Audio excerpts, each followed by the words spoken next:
کہ لوگ کون ہیں کیا ہیں. ہر فیلڈ میں درس قرآن کی بات دیکھ لیجئے. قرآن کریم کا درس کا رواج تھا ہی نہیں.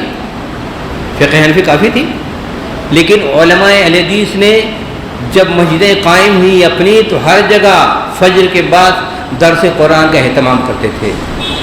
دلی میں علماء کی بات ہو، خاص طور پر میاں صاحب کی درس میں تو فجر میں لوگ اتنا اکٹھا ہوتے گھر جایا کرتے تھے. غزنوی علماء کے مساجد ہوں وہاں دروس کا نظام قائم تھا. خاص طور پر مولانا عبدالجبار صاحب غزنوی کے دروس ایسے ہوتے تھے کہ لوگ آتے تھے، بڑے بڑے علماء استفادہ کرتے تھے. ان کی زبان میں یہ تاثیر تھی. یہ ایک مرتبہ سر سید کے ساتھ شبلی بھی گئے ادھر چندہ کرنے کے لیے، اور امرتسر میں پہنچے تو وہ اس مسجد میں گئے مولانا عبدالجبار غزنوی کے، تو وہ درس دے رہے تھے اور دیوار کے پیچھے سے یہ سب سن رہے تھے. تو شبلی نے کہا، جو اتنا بڑا اقلیت پسند آدمی، وہ کہتا ہے کہ کون آدمی درس دے رہا ہے، دل کھینچا جا رہا ہے اس کی طرف. تو یہ روحانیت ان لوگوں میں تھی، اخلاص تھا، اتنا جذبہ تھا، یہ تاثیر تھی ان کی زبانوں میں. مسئلہ صرف یہ زبانی اور یہ علمی تحریری ہی نہیں، جو کام وہ کرتے تھے ان کے پیچھے اتنا زبردست اخلاص رہتا تھا کہ اس کی تاثیر یہ ہوتی تھی جہاں پہنچ جاتے تھے وہاں لوگوں کی کایا پلٹ جاتی تھی، دل بدل جاتے تھے، دماغ بدل جاتا تھا، ذہن بدل جاتا تھا، طرز حیات بدل جایا کرتی تھی، سب کچھ بدل جایا کرتا تھا. یہ تاثیر تھی. تو یہ ہمجہتی تو جو ان لوگوں کی کوشش رہی اور یہ کوششیں جاری رہیں، ہر فیلڈ میں ہر عنوان کے تحت یہ کرتے رہے. تو یہ دوسری جنریشن تک پورے ہندوستان میں برے صغیر میں ہر جگہ اپنے اثرات پھیلا دیے. میاں صاحب کو شاگردوں کو اگر دیکھیے، میاں صاحب کے شاگردوں کے ساتھ مکمل طور پر نواب صدیق حسن کا تال میل رہتا تھا. جو بڑا عالم پیدا ہوا، کہیں کسی جگہ کام کر رہا ہے، دین کی خدمت کر رہا ہے، فوراً انہوں نے اس کے لیے اپنا وظیفہ جاری کروا دیا، بغیر کہے، بغیر درخواست دیے. پتہ چل گیا کوئی بنارس میں کام کر رہا ہے، بغیر کہے اس کے لیے وظیفہ جاری کروا دیا کہ اپنا بیٹھ کے اطمینان سے کام کرے، کسی کا محتاج نہ رہے. اگر کوئی امرتسر میں بیٹھا کام کر رہا ہے، اگر کوئی اور اس ایریے میں پنجاب میں بیٹھا کام کر رہا ہے، کوئی علی گڑھ میں بیٹھا کام کر رہا ہے، کوئی دلی میں بیٹھا کام کر رہا ہے، ان کو پتہ چلا کہ آدمی یہ علم ہے، بغیر درخواست دیے وہ اپنا وظیفہ جاری کر دیا کرتے تھے. تو اتنا آپس میں اس طرح کا تال میل تھا. آج کی طرح تنظیمات موجود نہیں تھیں، ممبرشپ نہیں تھے، یہ ساری چیزیں نہیں تھیں، لیکن اس کے باوجود ان میں آپس میں اتنا تال میل تھا کہ ہر ایک دوسرے کے سہارا بنتے تھے. سب کی محنتیں کوششیں مل کر ایک جا ہو جاتی تھیں اور اس کی ایک طاقت بنتی تھی، روحانی طاقت، علمی طاقت، تربیتی طاقت، سیاسی طاقت، سماجی طاقت. اور وہ اتنی بڑی طاقت بنتی تھی کہ لوگوں کے لیے اٹریکٹیو بن جایا کرتی تھی، پرکشش بن جایا کرتی تھی. لوگ دوڑ کے اس کو ایکسیپٹ کر لیا کرتے تھے. میاں صاحب کے شاگردوں کا یہ حال تھا کہ کسی ایریے میں گئے تو 80 گاؤں پورا اہل حدیث ہو گیا. اگر وہاں گجرات کے ایریے میں چلے گئے 130 گاؤں اہل حدیث ہو گیا. بہار میں چلے گئے وہاں 80 گاؤں لوگوں ایک طرف سے اہل حدیث ہو گئے. یہ محنتیں کوششیں تھیں. اور پھر کی محنت یہ تھی، نہ وہ پیسے کی امید لگاتے تھے، نہ آشائش کے طلبگار ہوتے تھے. ایسے پہاڑی علاقوں میں، جنگلی علاقوں میں چلے جاتے تھے جو آج آدمی بس کے ذریعے، گاڑی کے ذریعے جانا پسند نہیں کرے گا. شوپیان میں، کشمیر میں گیا تو وہاں بتانے لگے کہ ایک میاں صاحب کے ایک شاگرد وہ گئے وہاں سے، کشمیر سے 200 کلومیٹر دور تھا، جنگل کا ایریا تھا. جاتے جاتے وہ کانٹے وانٹے سے دامن پھٹتے رہے اور یہ پھٹ گیا تو نکال باہر کر دیا. اور وہاں گئے، دعوت و تبلیغ کی اور اتنے لوگوں نے ان کی باتوں کو قبول کیا. اور پھر یہی نہیں، دعوت و تبلیغ غیر مسلم میں ان کی اتنی کامیاب تھی کہ مولانا نواب صدیق حسن کے ابا جان اولاد حسن قنوجی کی دعوت و تبلیغ سے 10,000 ہندوؤں نے اسلام قبول کیا. تو صرف مسلمانوں ہی کے لیے نہیں بلکہ پوری مخلوق بشری، تمام انسانوں کے لیے ان کا فیض عام تھا. ہر لوگ ان کی عزت کرتے تھے، قدر کرتے تھے اور نفرت کی بولی نہیں بولتے تھے. وہاں نفرت کا سوال ہی نہیں تھا. آدمی اگر ان کی بات نہ مانے پھر بھی عزت کرنے پر مجبور ہوتا تھا. یہ کمال یہ بھی ہے، ایک داعی اور ایک عالم اور ایک ہسٹری میکر جب بات کرتا ہے تو اس کی زبان میں وہ تاثیر ہوتی ہے، اس کی زبان میں وہ لپک ہوتی ہے, وہ کشش ہوتی ہے کہ لوگ اس کے دیوانے ہو جاتے ہیں. دشمن بھی تسلیم کرتا ہے کہ آپ ہیں کوئی چیز, آپ کی کوئی حیثیت ہے, نفرت نہیں کر سکتا ہے. تو ان لوگوں کا یہ انداز تھا, لب و لہجہ تھا. دشمن بھی ہو پھر بھی وہ عزت و تکریم کرنے پر مجبور ہوتا تھا. یہ خوبی یہ بھی تھی. آج یہ خوبی کہیں موجود ہے؟ آج تو کہ ہر آدمی دوسرے کو کاٹ کھانے کے لیے تیار رہتا ہے. خود اپنوں میں ایک دوسرے کے لیے کاٹ کے لیے سازشیں چلتی رہتی ہیں. لیکن ان لوگوں کا محبت پیام, ان کا پیام محبت تھا. ان کی سیرت پیام محبت تھی, ان کی باتیں پیام میں تھیں, ان کے لب و لہجے میں وہ شیرینی تھی, وہ مٹھاس تھی, وہ اخلاص تھا کہ لوگ اس کی طرف بھاگے بھاگے آیا کرتے تھے. تو یہ چیزیں خوبیاں تھیں ان کی. تو یہ لوگ پہلی اور دوسری جنریشن, یہ لوگ ہسٹری میکر تھے. تاریخ بنائی انہوں نے, بر صغیر میں دینی تاریخ بنائی انہوں نے. اس کے بعد تیسری جنریشن آتی ہے. تیسری جنریشن میں آتے آتے اب ایک ماحول بنتا ہے مخالفت کا. مخالفت کا اتنا ماحول بن جاتا ہے. اب یہ جو پوری امت کی قیادت کرتے تھے لوگ ہسٹری میکر, اب یہ جدا ہونا شروع ہوئے, غلط کار قسم کے گروپ پیدا ہوئے, نفرت والے پیدا ہوئے. تو اب ایک گروپ بریلی میں چلا گیا, ایک گروپ دیوبند میں چلا گیا. وہ چیز جو اجتماعیت تھی, جو وحدت تھی, اور یہ لوگ جو ہسٹری میکر تھے پورے بر صغیر کے مسلمانوں کو ایک ساتھ لے کر چلنا چاہتے تھے, اور چاہتے تھے کہ نئی آغاز ہو اور اسلامی امارت قائم ہو, سب مل کے رہیں اور سب لوگ اسلامی ریاست کے ساتھ رہیں یا اسلامی اجتماعیت کے ساتھ رہیں. اس میں رکھنا پیدا ہونا شروع ہوا. پھر ایک گروپ دیوبند میں پیدا ہو گیا, ایک گروپ بریلی میں پیدا ہو گیا. پھر یہ کہ یہاں سے فرقہ بندی کی وہ کشمکش پیدا ہوئی, اور اس قدر یہ جو تاریخ اہل حدیث شروع ہوتی ہے اس کی مخالفت میں گروپ پیدا ہوتے چلے گئے. آپ دیکھیں اس زمانے کی تاریخ کی کتابیں اور آج موجود ہیں, سب متفقہ طور پر دونوں گروپ علماء اہل حدیث کے متعلق فتویٰ دیتے تھے یہ کافر ہیں, منکر حدیث ہیں. سازشیں شروع ہوئیں, اتہامات شروع ہوئے, فتوے شروع ہوئے, گالیاں شروع ہوئیں. کہا گیا کہ ان کا بائیکاٹ کرو, یہ گمراہ قسم کے لوگ ہیں, ایسے ہیں ویسے ہیں. اس زمانے کی پوری کتابیں بھری ہوئی ہیں, سڑی ہوئی کتابیں بھری ہوئی ہیں, اور سارے پورے بر صغیر کے فتوے لگاتے تھے, مہرے ٹھوکے ہوئے ہیں, ساری چیزیں موجود ہیں. تو ایک عنوان یہ قائم ہوتا ہے. وہاں سے جو ان ہسٹری میکر نے یہ جو سلسلہ شروع کیا تھا نئے ڈھنگ سے کہ ساری مسلمان کتاب و سنت کی طرف رجوع کریں اور پورا سسٹم سیٹ اپ کر لیں دین کے مطابق, وہاں یہ گروپ بندیاں شروع ہو گئیں اور اس شدت اختیار کرتی چلی گئی. تو تیسری جنریشن میں مناظرے کا بازار گرم ہو گیا. جدھر دیکھو مناظرہ, اور اس تقریباً 100 سال مستقل مناظرہ ہی ہوتا رہا, اور آج بھی وہی اثرات ہیں اس فرقہ پرستی کی بنیاد پر اور فرقہ بندی کی بنیاد پر. آج آپ دیکھ رہے ہیں کہ مساجد الگ ہیں, مدارس الگ ہیں, منہج الگ ہیں, کتابیں الگ ہیں, دشمنیاں ایک ڈھنگ کی ہیں, ایک دوسرے کو برداشت کرنے کی تیار نہیں ہیں. مسجدیں ایک دوسرے کو ڈھا دی جاتی ہیں, مسجدیں گرا دی جاتی ہیں, مسجدیں بننے نہیں دی جاتی ہیں. تو یہ تیسری جنریشن میں یہ صورتحال بنتی چلی گئی. اس صورتحال نے پوری امت مسلمہ ہند کو, ہندوستان, پاکستان, بنگلہ دیش کو وہاں کھڑا کر دیا کہ نفرتیں ہی نفرتیں ہیں, نفرتیں ہی نفرتیں ہیں. وہ ہسٹری میکر نے جو ابتدا کی تھی, شروعات کی تھی پورے ہندوستان کے مسلمانوں کے ساتھ لے کر کے, یہ دو فرقے الگ ہوتے گئے. اس کو چھوڑا, اس سسٹم کو چھوڑ دیا اپنا الگ الگ, اور وہی پرانی بات وحدت الوجودی تصوف, قبولی تصوف, فقہ حنفی, اسی پر ارتقا شروع ہو گیا. اور جو محنتیں ان لوگوں نے کی تھیں اور پوری امت کو ایک لائن پہ لانے کی کوشش کی تھی, اس سے ہٹے اور نیا سلسلہ شروع کر دیا گیا.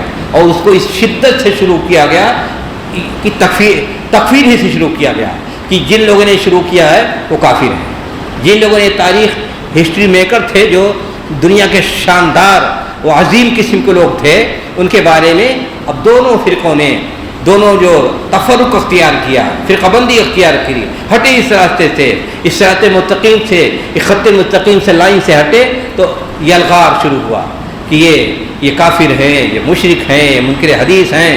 اور وہ غلامی چور کے تیار کرنا شروع کر دیا.